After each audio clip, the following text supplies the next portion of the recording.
교단 정치는 필요하길까?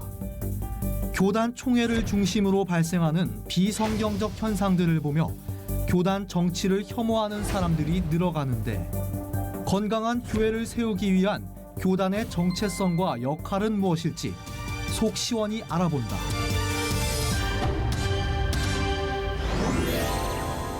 저는 아까 이제 120 몇 개 교단이 있다 하는 얘기를 들으면서 정말 교단이 하나 되기는 어렵겠다 하는 생각을 했어요. 저는 이런 생각을 가끔 해봐요. 각 교단장들의 임기가 같아서 좀 그게 서로 협의체가 구성이 됐을 때 이 사람 4년 하는데 1년마다 바뀌면 뭐 대표성을 구성하기가 참 어렵잖아요. 그래서 이게 최하 2년이라도 아니면 3년이라도 해서 자꾸 나눠 먹기로 하지 말고 그 교단을 잘 책임질 수 있는 사람들이 대표성을 가지고 서로 간에 협의체가 구성이 돼가지고 리더들이 만나서 하나로 통일될 수 있는 그런 구상을 좀 하면 어떨까 하는 생각을 해봤는데 어때요? 정말 어렵습니다. 그게 참 어려운 거죠. 네. 어려운 문제. 그러면 이제 결국은 우리 개신교회는 이 코로나 사태 이후에 계속 이렇게 맞아야 되고 그걸 또 대변할 수 있는 단체나 이뤄낸 기구가 만들어지기는 쉽지 않겠네요. 지금 우리가 이제 흔히 기천불이라고 그렇게 말하는데 기독교, 천주교, 불교를 기천불이라고 표현하는데 불교나 천주교는 대표가 있어요. 그러니까요. 그런데 우리 기독교는 지금 대표가 없지 않습니까? 이거 어떻게 풀어야 돼요? 그러니까 아까 좋은 말씀을 해주셨는데요.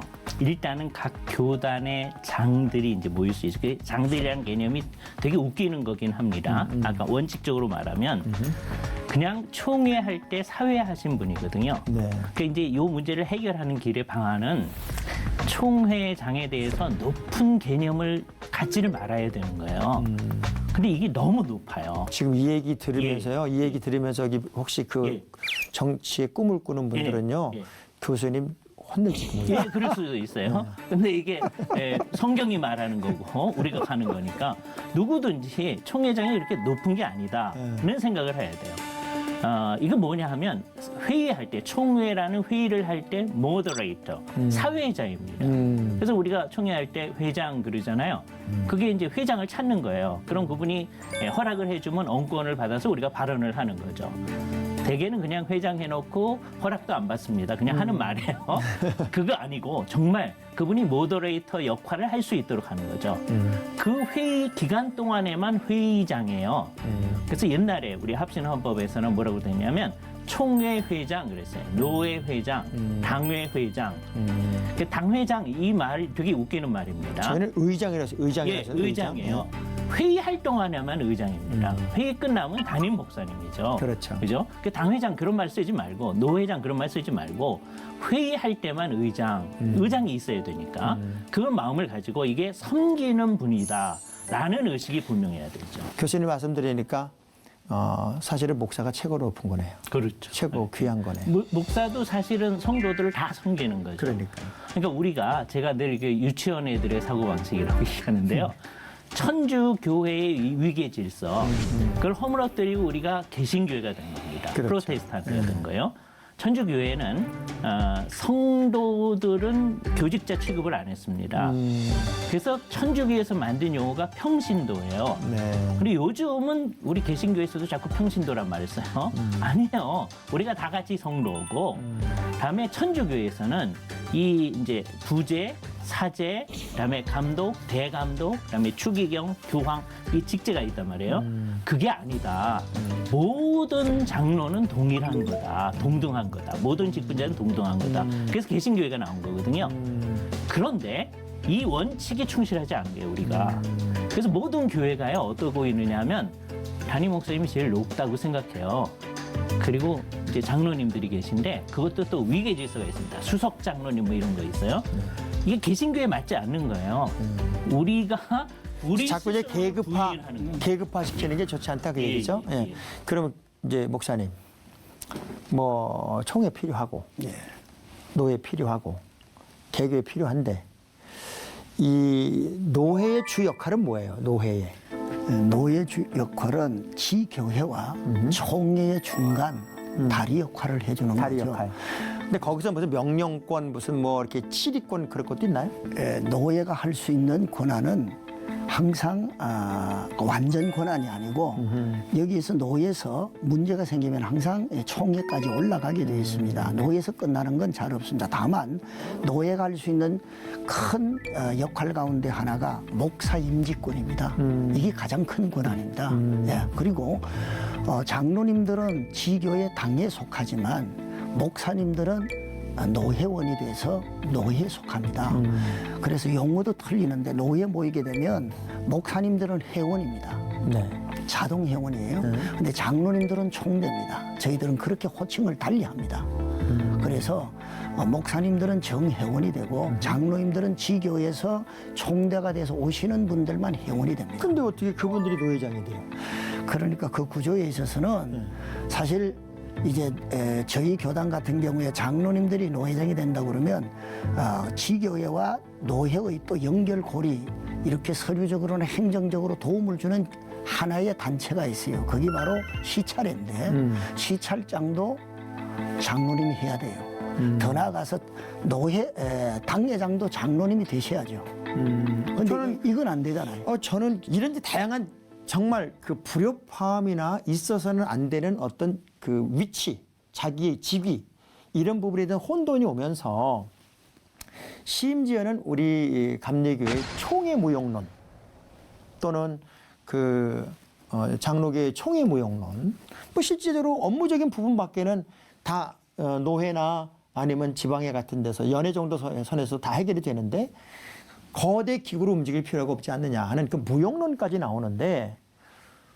그런 얘기는 좀 그러니까 얼마나 못하면 그런 얘기가 나오겠나. 우리가 반성을 해야 됩니다. 정말 이거는 그러니까 예를 들어서 성도들 사이에서는 당회를 굉장히 싫어하는 분들이 많아요. 왜냐하면 당회가 너무 못했기 때문이에요. 우리를 억압하는 기구다라고 자꾸 생각하는 거죠. 제가요 우스갯소리로 그런 얘기를 들었어요. 당회가 사실은 장로교 목사님들한테는 너무 어려운 과정이잖아요. 왜냐하면 거의 한 달에 한 번씩이죠. 한 달에 한 번씩 당회를 꼭 해야 되고 모든 걸 장로님들한테 이제 윤호를 받아야 되는 거기 때문에 제가 전라도 어느 지역을 갔는데 목사님 당회 때문에 목회 못하겠어요. 왜냐하면 주일 예배 마치고 다음날 새벽 예배까지 안 끝나서 새벽 예배 끝나고 또 했다고 저희 당회 얘기 나니까 그러니까 얼마나 답답했으면 사람들이 그러겠어요. 그죠? 그러니까 목사님들도 힘들고 성도들도 힘들고. 그렇죠. 그래서 이제 이게 제대로 돼야 되거든요. 그러니까 당회도 그렇고 총회도 그렇고 제대로 하면 이게 우리가 만든 게 필요에 따라 만든 게 아니거든요. 성경에 함의가 있기 때문에 사도행전 15장에 예루살렘 회의가 같이 모여서 그렇죠. 우리 믿는 바가 무엇인지를 결정하는 것을 우리가 모델로 해서 교회 전체의 문제는 각자가 알아서 하는 게 아니라 우리 같이 결정을 하자. 이게 성경의 원칙을 따라가는 거다. 그래서 우리가 총회도 하고 하는 거거든요. 그렇기 때문에 잘못한 거에 대해서는 회개를 하지만 성경의 원리가 있으니까 그 원리대로 회복하려고 해야죠.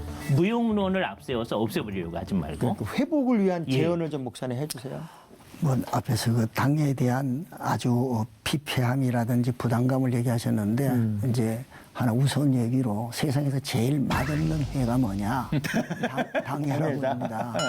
그리고 이제 문제는 역시 저는 모든 이 본질적인 문제가 항상 얘기하다 돌아가면 사람의 문제라고. 사람이기도 하고 성경으로 돌아가요. 그렇습니다. 성경. 그래서 결국은 성경으로 돌아가야 되는데 저는 하나님께서 만든 제도 가운데 가정을 만들으셨잖아요. 교회 만드셨잖아요. 네. 그리고 이제 이 총회 문제는 어떻게 보면 사람들의 편리에 의해서 만들어진 그렇죠. 조직이라고 이렇게 봅니다. 그러나 저는 뭐 집답으로 말씀드리면 총회는 필요합니다. 그러나 이제 총회를 어떻게 운영하려는 것은 앞에서 얘기했던 여러 얘기들이 부정적인 얘기나 문제가 있는 부분들에 대해서는 잘 좀 우리가 각성을 하고 돌아보고 반면 교사를 삼아야 된다고 생각합니다. 그러니까 어떤 기구가 됐든지 간에 리더는 섬기는 거죠. 예, 섬김이 가장 중요한 리더십인데 이제 굴림이 돼버리기 시작하니까 그저 하나의 어떤 명예가 되고 또 힘이 돼버리니까 문제가 된 것 같아요. 너무 소모적인 일들을 우리가 때로는 그 회의나 또는 뭐 서로 질의하면서 싸움을 하거나 또는 재판의 문제라든가 이런 것 때문에 너무 소모적인 일들이 많다 보니 은혜보다는 그냥 난장판이 되는 경우가 많고 그런 것들이 막 사회에 비춰지고 또 일반인들은 뭘 몰랐대. 사실 교단이 뭔지도 몰라. 일반 교인들은 그렇습니다. 아무것도 모르는데 목사들끼리 자기들만의 리그를 즐기고 있는데 그 자기들만의 리그에서 화합하지 못하고 싸우면서 그것이 교회까지 돌아와서 설교 시간에 누굴 욕하고 이런 과정이 된다고 하는 게 굉장히 소모적인 거잖아요. 그런 의미에서 그 좀 교단의 협력들 또 교단이 교회를 위해서 어떤 섬기는 어떤 내용들 이런 것들이 굉장히 중요하지 않을까. 어찌됐건 이런 그 소모적인 일들을 좀 다 내려놓고 교회를 살리고 교회에 에너지를 넣어주고 예. 또 목회자들에게 힘을 주고 맞습니다. 목회자들을 보호해주고 또 잘못된 교회들은 좀 이렇게 쳐내는 예. 그런 역할들을 이제 교단에서 좀 해주면 어떨까 하는 생각이 드는데. 그게 정확히 교단이 하는 일이죠. 네. 왜냐하면 노회가 모여서 목사님들이 이단적인 얘기를 할 때 맨 처음에는 그런 얘기 하지 말아라 이게 얘기하지 않겠어요. 그래서 그 말을 들으면 이제 되는 거고. 네. 그런데 그 얘기를 안 듣게 되면 이단이 되시는 거죠. 그래서 그렇게 목사님들을 보호하는 장치가 있는 거거든요.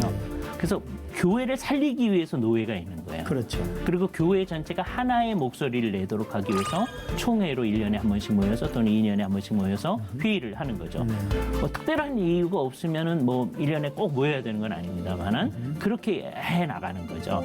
이게 결국 목사님 말씀하신 대로 각 교회를 살리는 거다. 핵심 주체가 각 교회에 있다. 지교회에 있다라고 하는 것을 우리가 명백히 하면 될 것 같습니다. 저 한편에서는 목사님 저는 이런 그림도 그려봐요. 지금 코로나 사태라든가 또 포괄적 차별금지법이라든가 이런 게 이제 외부적인 공격이 들어오면서 사분 오열되었던 한국 교회가 그나마 하나의 목소리를 내는 두 가지 이슈를 갖게 되지 않았을까. 네, 예.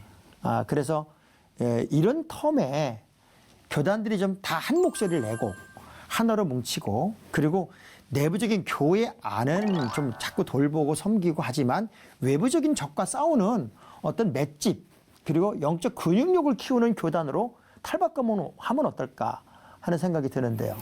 항상 위기가 기회라는 얘기가 있지 않습니까? 우리 교단의 교단장 되시는 우리 김태형 목사님이 대통령 만난 자리에서 절대 예배를 일반 이 사회단체나 집합체처럼 정이지 말아주세요. 그렇게 공권력으로 예배를 막는 건 옳지 않습니다. 이 얘기를 해서 아주 센세이션을 지금 일으키고 있습니다. 너무 잘 말씀하셨어요. 그래서 지금 저희들이 한국 교계가 그래도 한 90% 정도가 모여서 만든 조직이 한교연 한장총이라든지 이런 모임이 근간에 있고 그래서 이런 측면에서 저희 이 한국 교회가 코로나를 통해서 또는 이단들을 통해서 결코 그것들이 나쁜 것만 아니고 이걸 잘 선용하게 되면 우리 목사님이 얘기하신 것처럼 멋진 한국 교회를 그래도 100%는 아니더라도 8, 90%는 만들어갈 수 있고 소위 교회가 사회를 향하여 해야 되는 역할, 소금과 빛의 사명을 할 수 있다. 이런 사태를 보면서 이제 우리 개신교 일반 사람들이 볼 때는 전부 다 이제 기독교, 개신교로 하나로 뭉들어서 보잖아요. 그렇습니다. 근데 교단이 이제 우후죽순 늘어나고 많다 보니까 다 나름대로 자기들의 색깔이 있어요. 저는 한 가지 꼭 교회가 됐든 목사님들이 됐든 교단이 됐든 내부 총질만 안 하면 좋겠어요. 네. 이 내부 총질을 하는다는 거예요. 저는 이게 너무 마음이 아픈 거예요. 옳고 그름을 떠나서 우리가 가장 중요한 신앙의 기초 그리고 교회의 정체성을 회복하는 일에 있어서 그리고 저는 좀 우스갯소리로 그런 얘기를 해요. 대통령도 힘들겠다. 하도 교회에서 소리 지르니까 그분도 화가 나겠다 하는 생각이 들더란 말이죠. 근데 사실은 막 떠드는 게 무서운 게 아니라 가만히 웅크리고 있는 게 무서운 거 아니에요? 그래서 지금 교회도 좀 뭔가 너무 그렇게 좀 속내를 드러내지 말고 하나를 일단 뭉치는 작업을 해서 교회가 가지는 가치, 예배의 소중함 그리고 교회를 함께 동반자로 여기고 정치인들도 가야 된다 하는 것을 느끼게끔 해주는 어떤 내공힘을 기르는데 교단들이 좀 힘을 합치면 어떨까 하는 생각이 드는데요. 예, 그러니까 사회의 문제가 막 나타날 때마다 교회가 나서서 뭐라고 하면 이제 앞으로 무슨 얘기를 해도요, 저 사람들 맨날 얘기한다 이렇게 되거든요. 그러니까요. 근데 아주 중요한 문제에 대해서는 교회가 얘기를 해야 그렇죠. 됩니다. 그죠? 그러니까 우리 사회에 복잡한 문제가 나타날 때마다 우리가 다 같이 얘기하지 말고 그걸 주의해야 됩니다. 아예 그걸 맡아서 하는 기관들이 있어요. 그거 별로 좋은 일이 아닙니다. 그죠? 중요한 게 지금 앞서 얘기했지만 차별금지법처럼 이 사회를 전체를 바꾸려고 하는 그런 시도가 있을 그렇죠. 때 이번에 아주 감사한 게 우리 한국에서는 주류 교단들이 다 동성애 문제에 대해서 반대를 하고 있습니다. 이건 정말 뛰어난 거예요. 요 똑같은 입장을 지닌 교회가 미국이나 영국에 있을 때 미국의 감리교회가 제일 동성애 문제에 대해서 자유롭거든요. 근데 한국 감리교회, 한국 통합 측 동성애 문제에 있어서 가장 강력하게 반대하고 있어요. PCUSA가 거기가 상대하는 PCUSA는 열어놨단 말이에요. 감리교회는 갈라졌어요. 예. 미국 감리교회는 아예 예, 그냥 갈라져 버렸어요. 예. 그러니까 그게 중요한 거죠. 그렇게 되면 이제 사회가 그 방면으로 나가게 되는 거예요.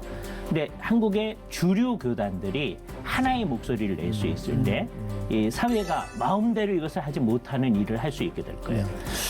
자, 이제 뭐 우리가 이 얘기를 해서 얼마나 많은 변화가 있겠습니까? 많은 또 얼마나 많은 도전이 또 있고 또 우리 정말 정신 바짝 차려서 한국교회 위상을 다시 회복하는데 몸부림쳐야 될 시점인데 더 이상 내부 총질하면 안 되거든요. 아, 그렇습니다. 그리고 서로 간에 뭐 옳고 그름을 따지거나 이야기할 때도 아니고 그래서 이제 뭐 목회자가 또는 성도들이 또 교단이 교회가 정말 그리스도의 향기를 나타내는 소중한 일을 감당해야 되겠다는 생각을 하면서 우리 목사님 본래의 모습으로 돌아가기 위한 우리 교회가 교단이 성도들이 정말 빛과 소금 그리고 그리스도의 향기가 되는 그 본래의 모습으로 돌아가기 위한 우리들의 몸부림치는 도전 그것이 무엇이어야 할까 한번 좀 이야기해 주시죠.